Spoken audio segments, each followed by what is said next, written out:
Síðustu flugvél fallna flugfélagsins Play var í dag flogið af landi brott. Félagið skuldar hálfan milljarð í lendingargjöld en Isavia taldi sig ekki geta kyrrsett vélina.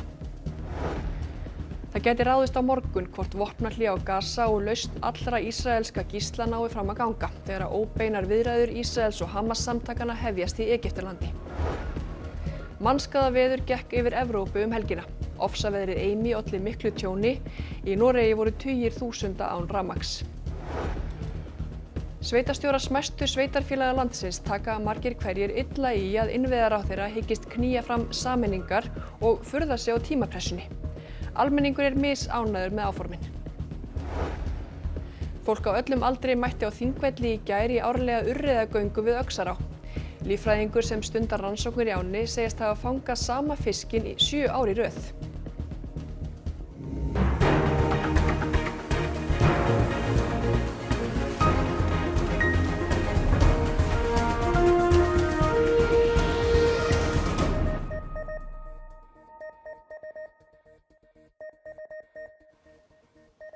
Gott kvöld. Flugfélagið Play skuldar hálfan milljarð króna í lendingargjöld á Keflavíkurflugvelli. Isavia taldi að ekki væru skilyrði í lögum til að kyrrsetja vél félagsins sem var flogið á brott í dag.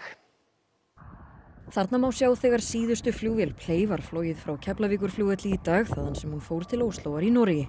Þetta var eina vélin af 6 sem var á Íslandi þegar félagið lýsti sig gjaldþrota á mánudag og er í eigu kínverska félagsins Air Kalk.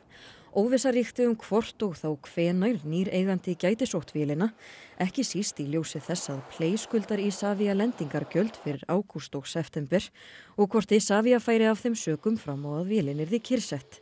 Heimildir fréttastofu herma að skuldin nemi í kringum 500 milljónum króna. Í tilkynningu sem Isavia sendi fjölmiðlum segir að ekki hafi verið mögulegt að uppfylla skilyrði til stöðvunar samkvæmt loftferðalögum. Hins vegar hvíli enn lögveð á henni, þrátt fyrir að vélin sé farin.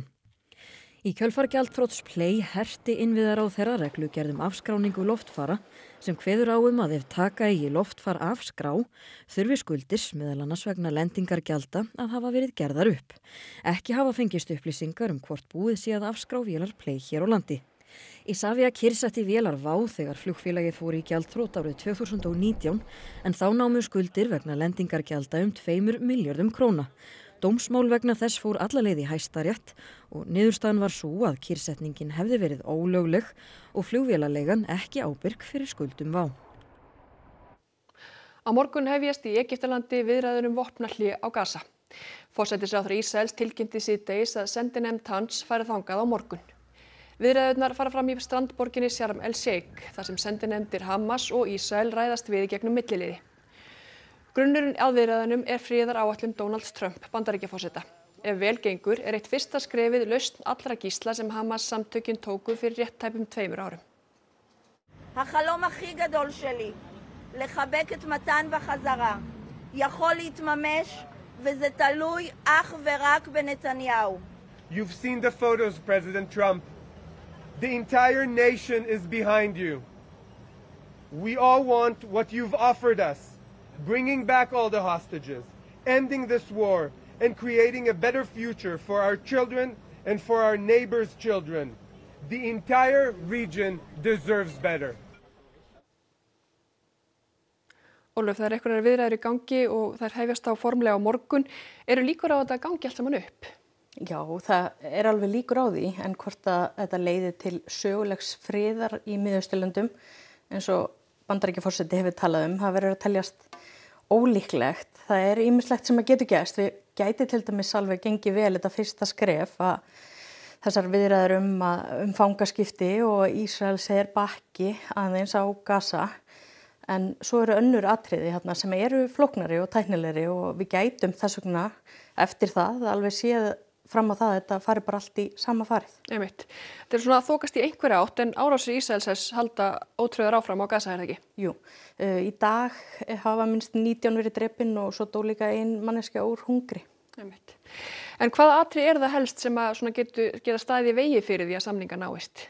Ísraelsk stjórnvöld vilja herinn áfram á Gaza og hafa teiknað upp línu sem við kalla gululínu sem sést á kortinu hér og planið er sem sagt að Ísraels her hörfi að þessari gulu línu en Hamas-samtökin vilja að herinn fari bara alveg út af Gaza. Og svo það líka það að Ísrael vill afvopna Hamas-samtökin sem eitthvað sem samtökin hafa ekki fallist á allavega hingað til og núna á þriðjudaginn þá komið 3 ár frá árás Hamas á Ísrael.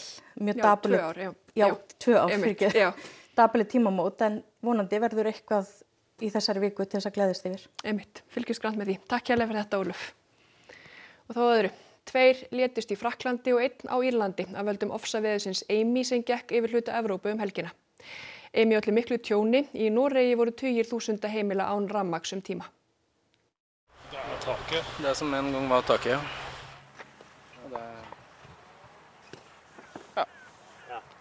Jeg vet ikke hva mer jeg skal si egentlig. Heilu húsþökin rifnuðu af í Noregi og tré rifnuðu upp með rótum. Loka þurfti meira en 100 vegum í gær. Í morgun voru minst 40.000 heimili án rafmagns. Hvor har dette uværet rammet oss verst? Jeg vil si at den har rammet egentlig langs hele kysten av Norge, men spesielt de som har hatt den sterkeste vinden som Trøndelag har fått. De var oppe i orkanstyrke, så klart at det røsker godt i ledningsnettet vårt. Eftir því sem dagurinn leið komst rafmagn aftur á hjá sumum en ekki öllum þó. Ofsaveðrið Amy eru leifar af fellibylnum Humberto sem myndaðist yfir Atlantshafi í vikunni. Amy olli usla víðar í Evrópu. Í Frakklandi létust 2 karlmenn, annar 48 ára. Hann skilaði sér ekki aftur eftir sjósund í gærmorgun. Hinn var 25 ára og lést þegar tré féll á bifreiðans. Þá lést 1 karlmaður í veðurtengdu atviki á Írlandi að sögn lögreglu. Mennta- og barnamálaráðherra leggur til bann við símanotkun í grunnskólum landsins. Hann segir ljóst að síminn hafi áhrif á menntun barna og ekki síst samfélagsmiðlar þangað sem börn eigi of greiða leið. 72% grunnskóla í Reykjavík eru símalausir og 50% á landinu öllu. Guðmundur Ingi Kristinsson, mennta- og barnamálaráðherra, segir mikilvægt að samræmdar reglur séu símanotkun grunnskólanemenda og hefur lagt fram frumvarp sem felur í sér símabann í öllum grunnskólum landsins. Ég held að það sé löngu tímabært að við bara sameinumst að sjá til þess að börnin okkar fái frið í skóla og án síma til þess að læra. Í frumvarpinu segir að 90% nemenda verji 3 klukkustundum eða meira á netinu utan skóla. Þá bendi rannsóknir á Norðurlöndum til þess að bann eða strangari reglur notkun síma geti bætt námsárangur og minnkað einelti. Þetta bara vandamál því það verður bara að segjast alveg svo er. Þá sé samfélagsmiðla notkun barna ekki síður vandamál. Og við þurfum auðvitað að kenna krökkunum hvernig á að nota þessa miðla þannig að þau gera það rétt og verja þau líka fyrir óæskileg efni. Eiga börn of greiða leið inn á samfélagsmiðla? Já, því miður. Það staðreynd í dag og þessu þurfum við að breyta. Hvernig þá? Með því að setja síma frí og með því að upplýsa og fá börnin með okkur. Áform innviðaráðherra að engin sveitarfélög telji færri en 250 íbúa leggjast misvel í landsmenn. Margir sjá kosti við hagræðingar en sveitarstjórar smæstu sveitarfélagana taka sumir illa í að sameiningarnar verði knúnar áfram á grundvelli íbúafjölda. Í mjög einföldu máli felur nýtt frumvarp innviðaráðherra í sér að hann geti sameinað sveitarfélög þar sem búi færri en 250 nema sérstakar ástæður mæli gegn því. Ég veit ekki, ég held að þetta hljóta að fara í gegn, hvort sem við viljum eða viljum ekki. Kannski þarf þetta marga, ég veit það ekki. Ég hlynnt sameiningu sveitarfélaga ef að sveitarfélög standa þannig að þau þurfa hjálp hvors annars til þess að reka sig. En ég ekkert endilega hlynnt í að það eigi að sameina sveitarfélög bara af því bara. Gæti orðið betra eins og með samgöngur og ef þetta færi saman við Ísafjarðarbæ og svona þá gæti ýmislegt lagast. Það náttúrulega bara sorglegt fyrir þessa litlu staði þegar maður spáir í það að hvað herjað á þessa litlu staði Ég tel það af hinu góða og æskilegt að það veri þá í svipaðri stærð og gerð eins og okkar sveitarfélag hér. Ég held að þetta er bara gott að gera það. Já, ég menn öll hagræðing góð hagræðing þannig að þú þarft að vera fleiri til að reka sveitarfélag. Þó fámennari sveitarfélögum hafi fækkað mjög þá eru 7 eftir þar sem skráðir íbúar eru færri en 250.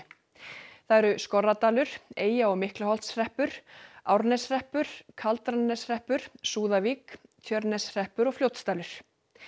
Í Reykhólahreppi voru skráðir akkúrat 250 íbúar í síðustu talningu Hagstofunnar. Skordalingar hafa samþykkt að sameinast nágrönnum sínum í Borgarbyggð. Árneshreppur er í viðræðum við Kaldrananeshrepp og verði að þeirri sameiningu þá næði íbúafjöldi þó ekki lágmarksviðmiðinu. En hvers vegna vilja byggðir sem telja nokkra tugi íbúa fá að ráða sínu sjálf? Nokkrar ástæður eru oftast nefndar sem ókostur þess að lítil sveitarfélög sameinist þeim sem stærri eru. Ástæðan getur verið fjárhagsleg í báðar áttir. Hún getur verið landfræðileg, það er að segja að langt sé að sækja þjónustu í það sveitarfélag sem á að sameinast. Og svo er það óttinn við að litla einingin týnist inni í stærra sveitarfélaginu. Þetta skiptir mestu máli varðandi okkar getu til þess að sinna ákveðnum verkefnum sem annars myndu ekki vera sinnt. Þetta segir oddviti Tjörneshrepps norðaustur af Húsavík. Þá vísar hann til þess að þau hafi til dæmis lagt ljósleiðara löngu áður en að ríkið fór að styrkja slík verkefni og hafi gert átak í húshitun sem þau telji að hefði ekki orðið í sameinuðu sveitarfélagi. Þeirra andstaða snýst í fyrst og fremst peninga. Og þá má segja kannski að þetta sé fjárhagslegar hvatir sem liggja svolítið að fara baki, sko. Nú gangi þessi áform innviðaráðherra eftir þá vill hann geta beitt lagaákvæði sameiningar fyrir sveitarstjórnarkosningarnar í maí á næsta ári. Sveitarstjórar furða sig margir á tímapressunni. Sveitarstjóri Kaldrananeshhrepps á Ströndum átti fund með sveitarstjórnarfólki víða af landi fyrir helgi. Við í þessu sveitarfélögum reynum að gera áætlanir til lengri tíma. Við tölum fjárhagsáætlanir gert til 3 ára. Við ákveðum skólastefnun okkar með lengri tíma og síðan bara þegar við erum eins og núna Kaldrananeshreppur og Árneshreppur eru búnir að hefja óformlegar samningaviðræður. Hvað eigum við að gera? Hver er fyrirsjáanleikin okkar? Eigum við að hætta? Eigum við að halda áfram? Nýtt sameinað sveitarfélag á Ströndum myndi eins og fyrr segir ekki ná lágmarks íbúa viðmiði ráðherra en margir sjá kosti við að sameinast öðrum fámennum sveitum. Sveitarfélög hafa mismunandi áherslur eftir því hvar þau eru á landinu, hversu stór þau eru og hvaða atvinna er stunduð þar. Því stærra sem sameinað sveitarfélagi er, því flóknara getur verið að finna sameiginlegan takt. Mörgum þykir 250 íbúa lágmarkið virðast hafa verið valið að handahófi. Í frumvarpinu er einnig kveðið á að 10% íbúa í 1000 manna sveitarfélögum geti krafið ráðamenn sína að fara í viðræður sameiningar. Þessi náttúrulega tala heldur engu vatni. Þetta er bara tala sem var bara fundin upp, alveg eins og 1000 manns. Það er engin gögn sem styðja þessar tölur. Finnur telur að sjónarmið að stærri sveitarfélög séu lýðræðislegri en þau smærri ekki standast skoðun. Við sjáum það að íbúi í minna samfélagi hefur meiri tök á því að eiga meira vægi í sínu samfélagi heldur en íbúar í stóru samfélögum. Eins efast Tjörnesingar að stærra sameinað sveitarfélagi gæti spyrnt við fólksfækkun með sama hætti og þau geti gert í dag. En í dag sækja Tjörnesingar nær alla þjónustu til nágranna sinna í Norðurþingi. Finnst þessi mál hafi verið í ágætis farvegi núna undanfarin ár. Fyrir þá sem hafa verið þeirra skoðunar að sveitarfélögum eiga að fækka, þá hafa þeim fækkað reglulega og eru núna í viðræðum þó nokkuð sveitarfélögum. Eyjólfur Ármannsson er 5. ráðherra sveitarstjórnarmála sem leggur í þessa vegferð og ekki enn víst af þessu verði. Frumvarpið er nú í samráðsgátt og fer þaðan í hendur þingmanna sem ráðherra vonar að samþykki frumvarpið fyrir áramót. Og þá að öðru. Spriklandi urriðar af öllum stærðum og gerðum voru til sýnis í Öxará á Þingvöllum helgina á árlegri urriðagöngu. Líffræðingur segir ánægjulegt að sjá hversu duglegt fjölskyldufólk er að mæta með börnin sín.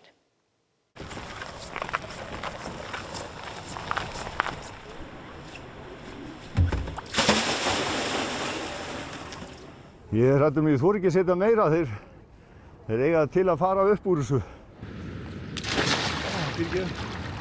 Jóhannes Sturlaugsson líffræðingur var mættur snemma við Öxará á Þingvöllum til þess að undirbúa urriðagönguna sem framfór í gær. Já, hérna hef ég verið alla þessa öld að eltast við urriða með háinavopni og ljós sem ég nota og af hverju er ég með ljós? Jú, af því að ég veiði á nóttunni. Og eldast og ekki eldast, ég þarf að ná mér í fiska til þess að skoða hvað þeir eru gamlir og mæla þá og merkja og síðan vil ég hitta þá aftur og hef veitt hérna sama fiskinn 7 ár í röð sem er svona hámarkið en maður hitti þá árum og árum saman. Í búrunum eru urriðar sem Jóhannes hafði veitt næturnar á undan. Þetta hefur hann gert í fjölda ára vegna urriðagöngunar en þetta er í 25. sinn sem hún er farin. Þar gefst gestum og gangandi tækifæri til að berja augum og fræðast Þingvallar urriðan á hrygningartíma í Öxará, stærstu hrygningarstöðinni í Þingvallavatni.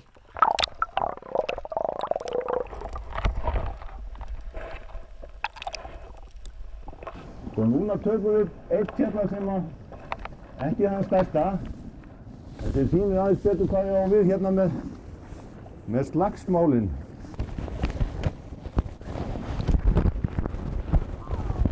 Þetta er ekki stærsti krakkar, hann er stærri annar. En sjáu þið hvað hinir eru búin að vera að berjast við hann og þetta hérna sem ég bend á, það er út af því. Stundum fer það alveg inn í kjöt. Hvað segir þið? Akkurat. Gestirnir eru á öllum aldri og segir Jóhannes ánægjulegt að sjá hvað fjölskyldufólk hefur verið duglegt að mæta með börnin sín í gegnum árin. Núna er maður bara farin að rekast á, við getum sagt uppkomna menn sem hafa komið hérna fyrst sem krakkar og maður er svona óþægileg áminning hvað maður er orðinn gamall og fólk kemur aftur og aftur ekki af því að þetta sé eitthvað endalaust nýmeti í hvers skiptið og maður passa sig að vera með eitthvað nýtt hverju sinni en auðvitað er umgjörðin svo sama. Krakkar, munið hvað fiskurinn heitir? Urriði!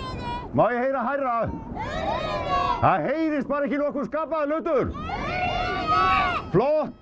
Það er margt hérna í okkar náttúru sem væri hægt að kynna með svipuðum hætti. Þetta tekur smá tíma fyrst, fólk bara átti sig á því að þetta sé til staðar og svo þegar það er komið í rútínu þá einhvern veginn, já, ef við ekki bara kíkja á gamla kallinn hérna með urriðana eða þú veist. En gerir ráð fyrir því að vera hérna ókomin ár? Já, mín ókomnu ár, en ég vonandi að anda eftir það. Kannski sem lífrænt setirnar bakka einhvers staðar. Við skulum sjá hvar verður þetta að smygla mér inn á svæðið.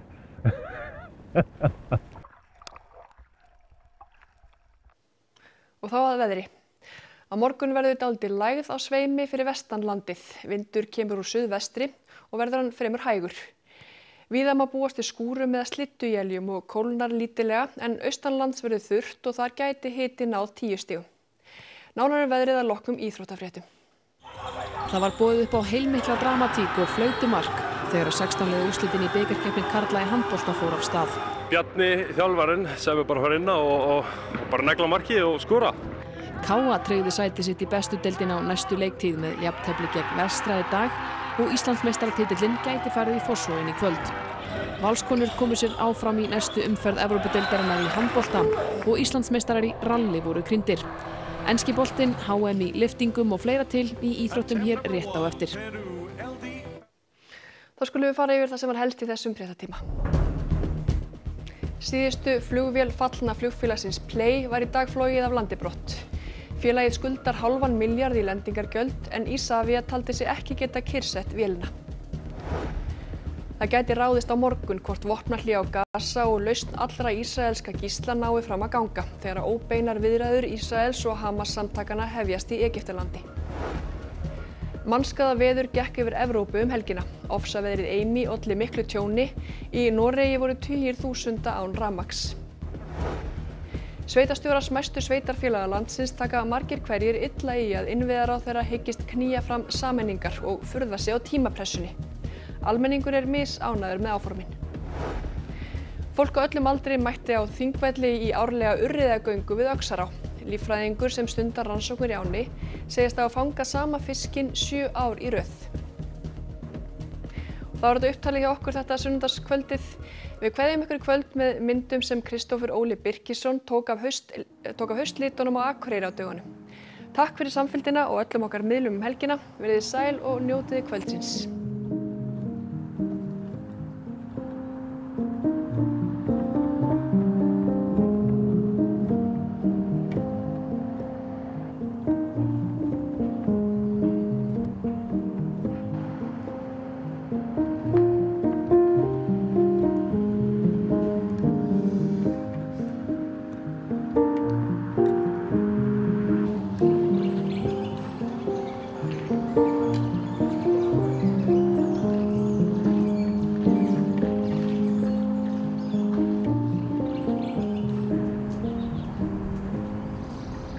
dag.